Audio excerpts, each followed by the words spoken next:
여의도에서 신세계를 꿈꾸려 했는데 꿈은 다음을 꾸기라고 다시 돌아왔다. 컴백. 오리지널 배우자들. 아, 같이 하고 싶지 않았는데 다시 같이 하게 됐습니다. 눈물이 앞을 가려요. 김근식 국민의힘 전 비전정당실장, 박원석 전 정의당 의원입니다. 안녕하세요. 네, 안녕하십니까. 네. 아니 근데 저는 이번에 출마를 안 했어요. 네. 그래서 여의도에서 신세계를 꿈꾸지까지는 않았는데 아니 우리 김근식 교수님은 제가 당선되기를 참 마음속으로 바랬는데 네. 너무 이제 아쉽게 됐어요. 이게 다 윤석열 대통령 때문입니다. 표정은 별로 아쉬워. 아니 정말 형 아쉬워. 나랑 같이 방송하는 아니 거 안 좋잖아, 보고 이런 안 보고 느낌인데? 싶었어요. 안 보고 싶었어요. 안녕하십니까. 이거 질문해도 돼요? 잘 지내셨냐고? 잘 못 지내죠. 네, 그죠? 네, 그럼요. 네, 그러실 것 같아요. 뭐 제가 굉장히 평소에 낙천적인 성격인데 네. 이번에는 조금 시간이 좀 걸리네요. 뭐 또 저 선거는 다음에도 있으니까. 예. 꼭 그런 것만 하세요.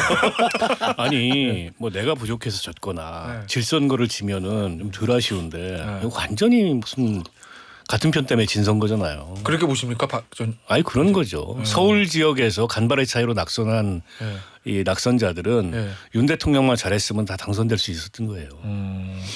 얼마나 속이 쓰리겠습니까? 당사자 전 비전전략시장 붙이고 싶지도 않을 거야 이제. 당사자를 어떻게 보십니까? 유구무원입니다. 근데 유구무원이다. 뭐 근데 항상 뭐 자기 스스로를 반성하는 게 중요하기 때문에 예. 저를 포함해서 우리 네. 당, 또 우리 정부, 또 대통령 뭐 다 반성을 해서 스스로 성찰해 보고 돌이켜 봐야죠. 알겠습니다. 자, 그러면 일단 꼭 비슷한 얘기인데 네. 천목회라고 있어요. 예. 김근식 전 실장 안 껴줍니다. 천목회. 나이가 많아가지고 안 됩니다. 안 껴주는데 이 천목회에서 총선 참패 원인 5가지 추렸어요. 자, 1. 뭐였냐면 생각나서 나머지 하나가 이태원 참사, 그다음에 이태원 참사, 연판장, 그다음에 강서구청장 보궐선거, 이종섭 전 장관, 그다음 하나 이번 또 다른 걸 잊어먹었네. 예, 하여튼 5가지. 입틀막. 요거를 총선 참패 원인. 길게 보면은 이번 총선 캠페인뿐만 아니라 2년간의 국정 운영에 대한 심판이다. 그렇게 얘기하면 저 5개 뽑았거든요. 김근식 실장, 전 실장, 요 네. 5가지 원인은 진단 어떻게 하고 계세요? 밤샘 토론해서 우리 젊은 낙선자들이 내놓은 결론이기 때문에 저는 귀담아 들어야 한다고 생각합니다. 예. 그리고 사실은 이제 이분들의 움직임이 언론에는 많이 부각이 되는데 당내에서는 사실 그냥 그 단톡방 같은 데서 잊고 씹는다 그러잖아요. 네. 그냥 보고 마는 거예요. 그러니까 그런가 보다 하고 마는 거지. 네. 당내에는 큰 무슨 파장이나 영향력이나 무슨 어떤 그 선한 영향력이 미칠 것 같지는 않습니다. 그건 왜 그런 거예요? 낙선이기 때문에 아무래도 당선 중심으로 가기 때문에 그렇고 이분들이 그냥 그렇게 하는가 보다 하고 마는 것이지. 그러나 이제 우리 당에 애정을 갖고 있는 언론이나 이런 분들은 이분들의 목소리가 좀 많이 반영되길 바라는데 아직은 뭐 그럴 것 같지는 않고요. 저도 뭐 5가지 다 잘 짚었다고 보는데 제가 그 중에서도 가장 저는 그 공감하는 게 연판장하고 입틀막이죠. 이 부분에 대해서가 사실은 가장 저는 컸다고 봅니다. 대통령에 대한 국민들의 어떤 불만과 이미지 이런 것들을 가장 확실하게 해준 게 바로 지난 2년 동안의 이 입틀막하고 연판장 사태였기 때문에 이런 부분에 대해서 정말 당정 관계가 다시 건전하게 재정립되지 않는 한 쉽지 않지 않을까 싶습니다. 아니 저 김민실 실장 참 방금 전 한 얘기들 중에 당에서 별로 이제 뭐 단톡방에서 일십 수준이다라는 얘기. 그럼 이 얘기예요? 당선된 사람들이 야 우린 됐잖아. 뭐 저기 낙선한 3040들 아무리 뭐 떠들어봐야 그래. 당신들은 떠들어. 나는 당선돼서 내 갈 길 갈게 이런다는 거예요? 그렇죠. 아무래도 분위기가. 저는 이제 그 연령대 때문에 못 들어가고 그다음에 또 원외 당협위원장 협의회 같은 게 지금 움직이기 있지 않습니까? 그것도 단톡방이 있는데 저도 뭐 거기 소속은 돼 있어요. 원래 낙선 당협위원장이니까. 근데 거기도 뭐 저도 개인적으로는 크게 그냥 저도 잊고 말죠. 그렇기 때문에 뭐 정당이라는 게 다 그렇습니다. 민주당도 그렇고 뭐 우리 국민의힘도 그렇습니다만 일단 당선돼서 그 주류가 되어야만 당을 바꿀 수 있는 힘이 생기는 거지 낙선하고 낙천한 경우에는 사실은 뭐 지켜보는 수밖에 없는 거죠. 아니 근데 지금 국민의힘이 총선 3번 다 참패했다. 수도권에서 졌다. 3040, 400 표가 안 나오는데 이 얘기하잖아요. 근데 3040 수도권 낙선자들의 목소리를 귀담아 듣지 않으면은 안 되는 거 아니에요? 이게 이제 구성의 모순이라 그러죠. 지금 보면 국민의힘은 이제 그런 방향으로 변화를 해야 되는데 정작 국민의힘의 당선인 구성을 보면 예. 양남당 성격이 훨씬 더 짙어졌어요. 강남과 영남. 강남 영남. 예. 73명입니다. 90명 지역구 당선자 중에. 예. 그러니까 본진 사수파가 73명이에요. 아. 이분들은 상황 인식이 수도권의 낙선자들의 저런 아우성하고는 굉장히 많이 다른 거예요. 예. 그렇다 보니까 당선인들 중심으로 어쨌든 당이 방향을 정하고 갈 수밖에 없는데 당선인들은 전부 본진 사수파들인 거예요. 그래서 어떻게 보면 국민의힘의 지금 이 탄력성이랄까 변화의 가능성이랄까 이런 것들이 굉장히 많이 떨어진다 이런 생각이 들고 저는 그 천목회 그 소장파들이 낸 그 평가서 동의하는데 두 가지 언급이 좀 빠진 것 같아요. 하나는 총선 참패의 원인 중에 김건희 여사가 있습니다. 특히 명품백 수수 그에 대해서 아무런 반응을 하지 않고 그냥 그 입을 다물었던. 근데 그 대목을 못 짚은 것 같아요. 아마 이게 영린을 건드릴 수 있는 문제여서 짚지 않은 게 아닌가 싶고 한 가지 더 있는데.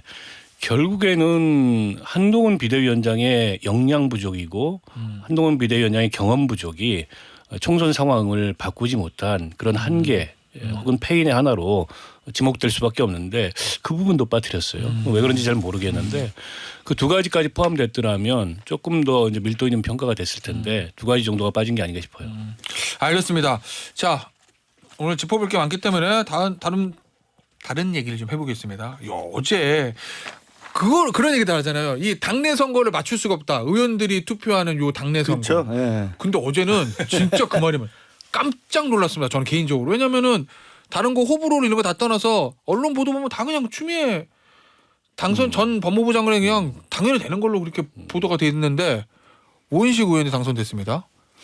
원인은 뭐라고 보세요, 김 실장? 저도 이제 그 일반 그 당원들이 중심이 되는 뭐 당대표 선거라든지 네. 이런 경우하고 그래도 이제 국회의원 초선이든 뭐 중진이든 뭐 다선 의원들이 포함되어 있고 국회의원들을 대상으로 한 이 선거 투표 결과는 사실 의외가 많이 나오는 게 맞죠. 숙녀의 정치라고 하잖아요. 굉장히 많은 걸 고민하게 돼요. 예. 그 당원들이야 뭐 좋아하는 후보 또 좋아하는 어떤 정치 지도자에 대해서 그냥 굉장히 그 열렬한 지지를 네. 보내면 되는 건데 여기 국회의장 선거 같은 경우는 추미애를 뽑을 것이냐 우원식을 뽑을 것이냐 고민을 해야 되는데 네. 자기들도 임기 4년을 해야 될 거 아닙니까? 네. 임기 4년에 국회의원 임기를 보낼 때 누가 국회의장 되는 게 자기가 편할 것인가를 생각할 거고 첫 번째는 두 번째로는 여야 관계를 봤을 때 민주당에 전체적으로 유리한 사람이 누구일까 생각할 것이고요. 세 번째는 개인적인 호불호가 분명히 있을 겁니다. 네. 저희들도 이 정치학회 학회장 선거가 국회의원 선거보다 어렵다는 말을 많이 해요. 왠지 그럴 것 같아. 네. 다른 학회보다 정치학회 그럼요.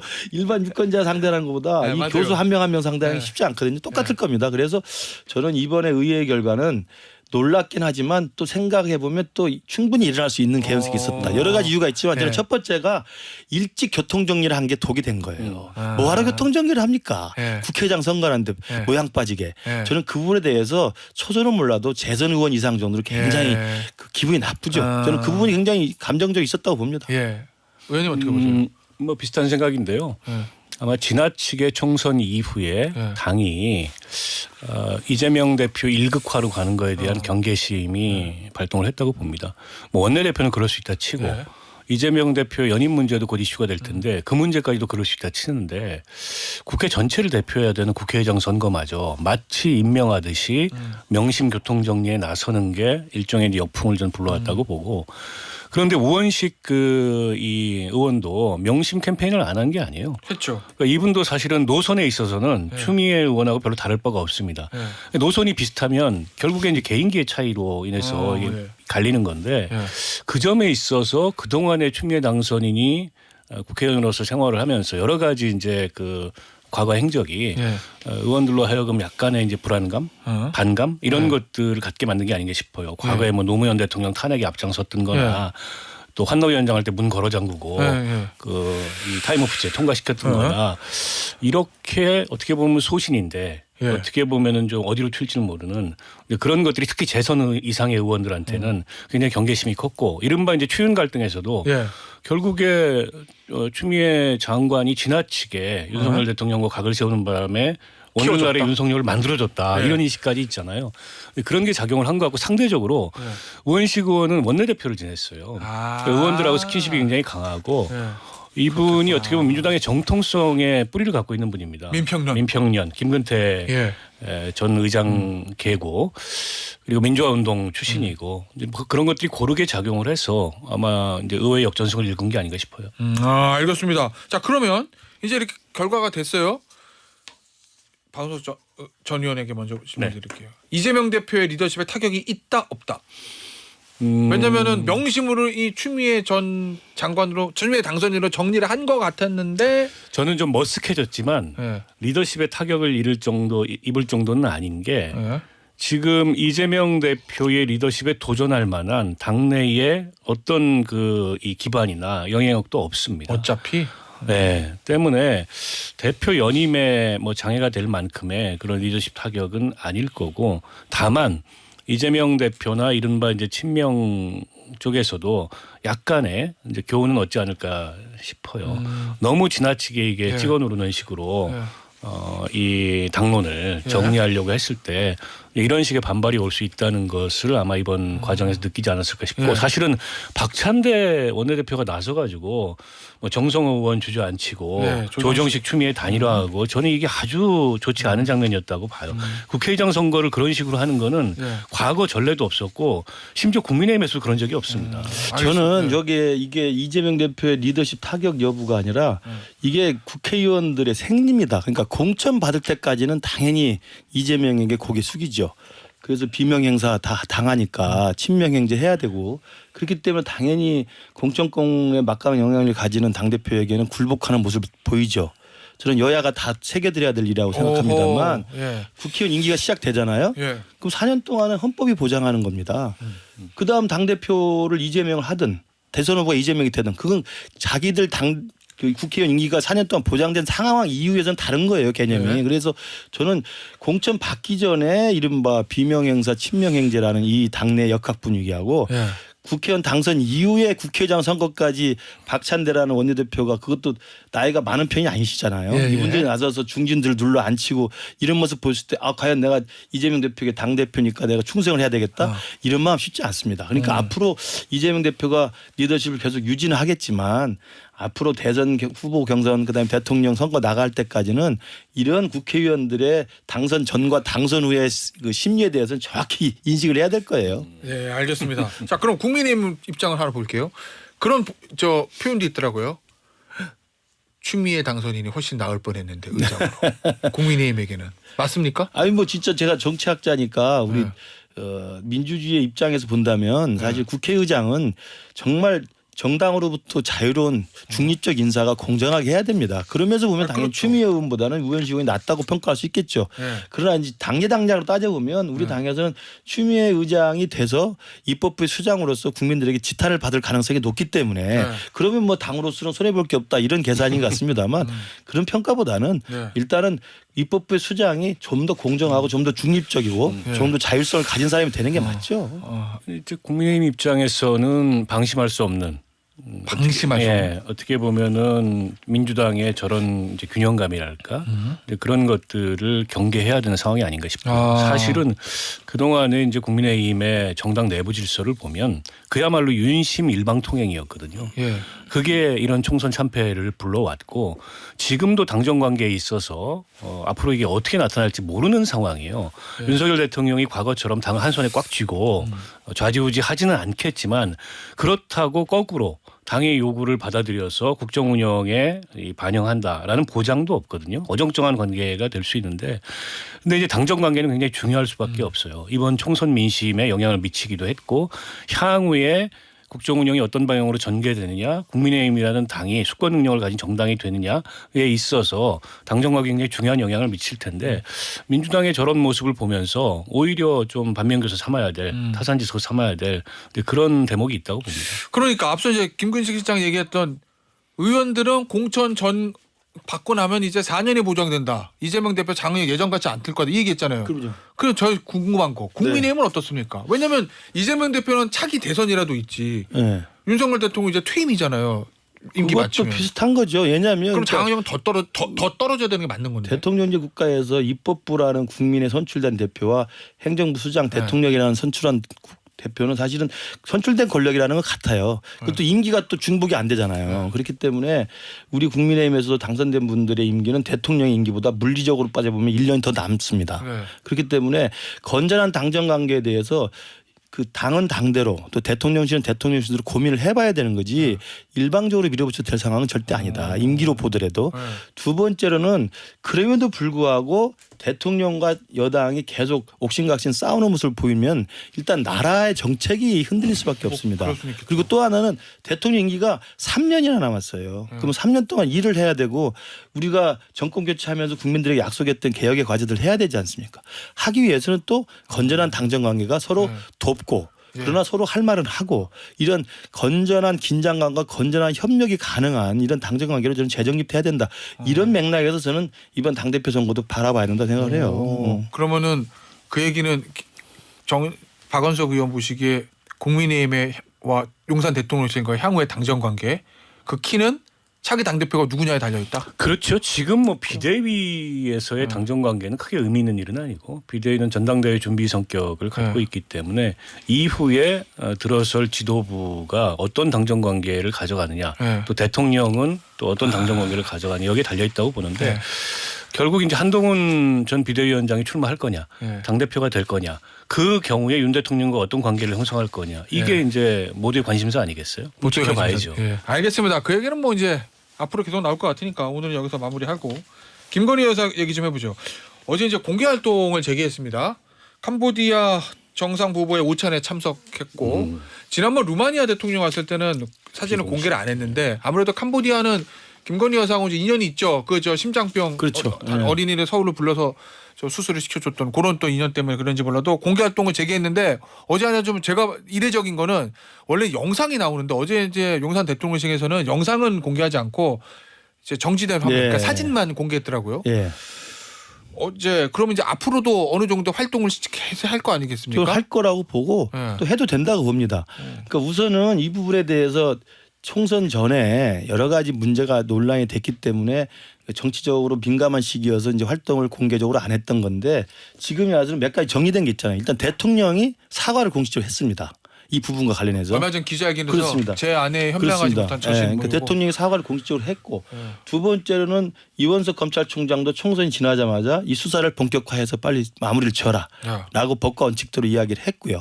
그리고 대통령실에서 그런 입장들이 나오는 것과 동시에 야당에서도 지금 특검 가지고 계속 그 국민 여론조를 하고 있잖아요. 그러니까 사실 모든 것들이 다 사실은 오픈돼 가지고 투명하게 다 정리가 되고 있는 상황이에요. 그러면 민주당에서 특검법을 통과를 시켰을 때 거부를 하고 제2호를 어떻게 할 것인지는 정해진 절차대로 가면 되는 겁니다. 그렇기 때문에 저는 정치적으로 일정 정도 마무리가 된 상황이라면 영부인이 그러니까 대통령 배우자가 언제까지 숨어 있을 수는 없어요. 그렇지 않아요?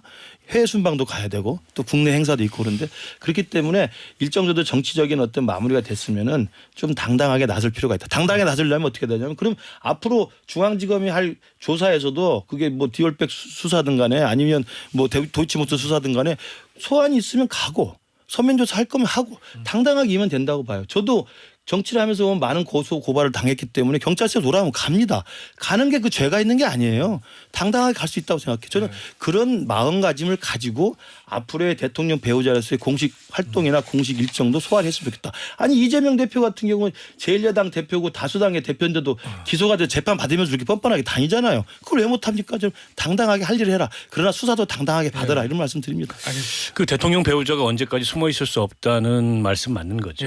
뭐 활동을 안 할 수 없는 건데 문제는 지난번 대통령의 그 기자회견에서의 사과라는 게 약간 퉁친다는 느낌이에요. 그냥 그걸로 퉁치고 구렁이 담난 듯 넘겠다.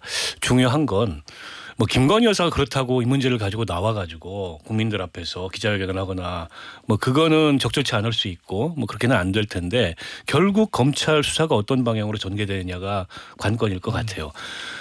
근데 묵히다가 이게 총선 끝나고 나서 전담팀 구성해가지고 수사해라. 라고 했는데 대통령도 원칙에 따라서 법에 따라서 엄정하게 수사될 거라고 했는데 수사팀을 싹 갈아버렸어요. 그리고 며칠 있다가 이 수사가 어디로 갈지 모르는 상황으로 다시 돌아온 겁니다. 그런데다가 대통령의 이번 검찰 인사는 확실한 메시지를 담고 있다는 평가가 많아요. 선 넘지 마라. 지금 선 넘었기 때문에 이런 인사를 한다. 그러면 국민들이 보기에는 결국 저 수사가 원칙대로 또 안 될 텐데 대통령 사과 한마디로 퉁치고 김건희 여사 공식활동 재개한다. 글쎄 이게 정치적으로 마무리가 됐다고 김기식 교수 평가하시지만 제가 보기에는 정치적으로 마무리가 안 될 것 같아요. 이런 식으로는.